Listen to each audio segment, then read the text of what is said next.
Pemirsa, di tengah meningkatnya ketegangan Amerika Serikat dan Iran diperkirakan akan menggelar perundingan nuklir di Oman pada Jumat 6 Februari mendatang. Presiden Amerika Serikat Donald Trump mengatakan hal-hal buruk kemungkinan akan terjadi jika perundingan tidak menghasilkan kesepakatan.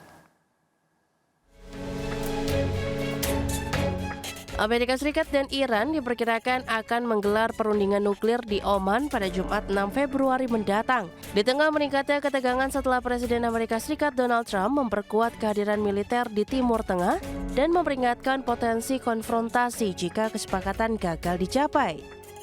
Trump mengatakan bahwa hal-hal buruk kemungkinan akan terjadi jika perundingan tidak menghasilkan kesepakatan.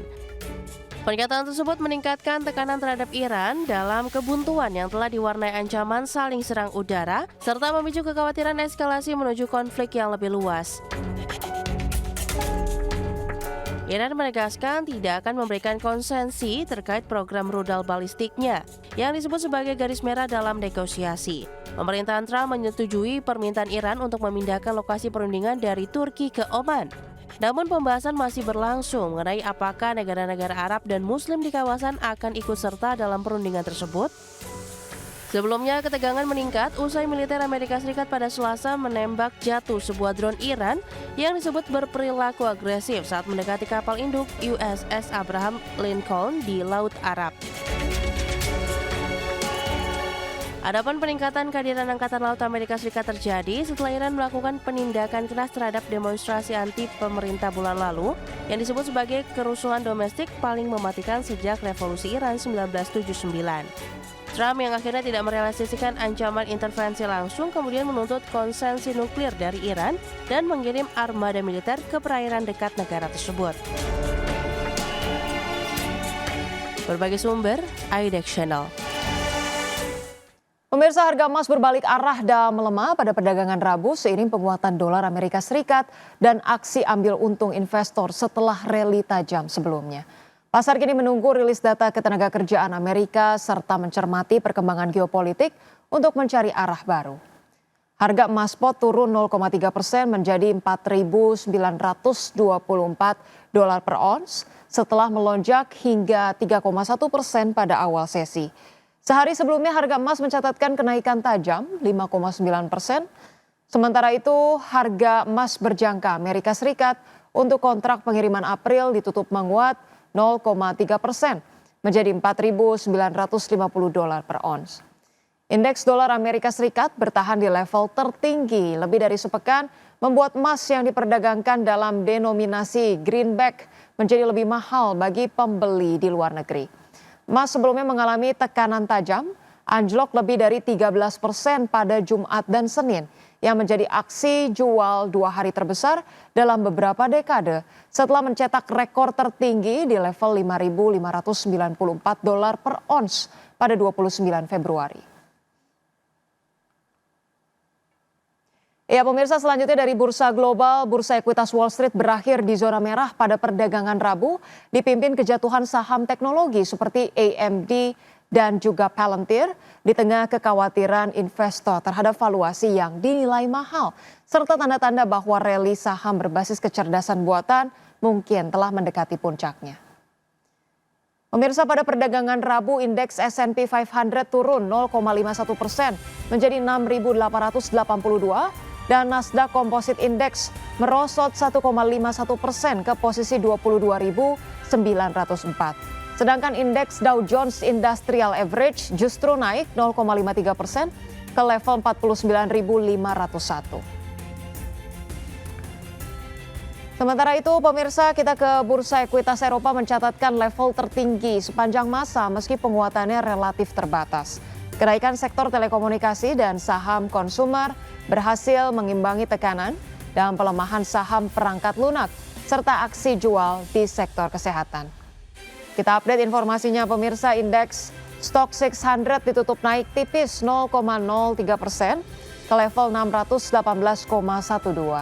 Kemudian indeks FTSE 100 Inggris menguat 0,85% ke level 10.402 dan indeks CAC Prancis naik 1,01% ke level 8.262. PT Sinarmas Agro Resources and Technology Tbk mengumumkan rencana penerbitan surat utang dengan total penawaran 1,2 triliun rupiah. Ya, melansir prospektus penerbitan surat utang itu terdiri dari obligasi dan sukuk ijarah. Pertama, obligasi berkelanjutan 5 tahap 2 tahun 2026 senilai 672 miliar rupiah. Obligasi ini ditawarkan dengan nilai 100% dari jumlah pokok obligasi dan terdiri dari 2 seri. Mayoritas dana obligasi atau sebesar 520 miliar rupiah akan digunakan untuk pembayaran sebagian pokok utang bank jangka panjang kepada PT Bank Sentral Asia Tbk. Sisanya akan digunakan untuk membiayai modal kerja kegiatan usaha perseroan.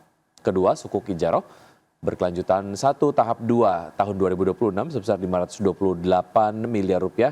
Tidak jauh berbeda, mayoritas dana sukuk ijarah ini juga atau sebesar 520 miliar rupiah akan digunakan untuk pembayaran pokok utang obligasi yang akan jatuh tempo sebesar nominal tersebut.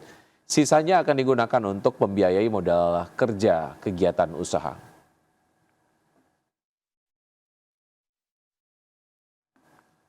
PT Petrindo Jaya Kreasi Tbk melalui entitas usahanya melakukan peletakan batu pertama proyek pembangkit listrik jumbo berkapasitas 680 MW di Halmahera Timur, Maluku Utara.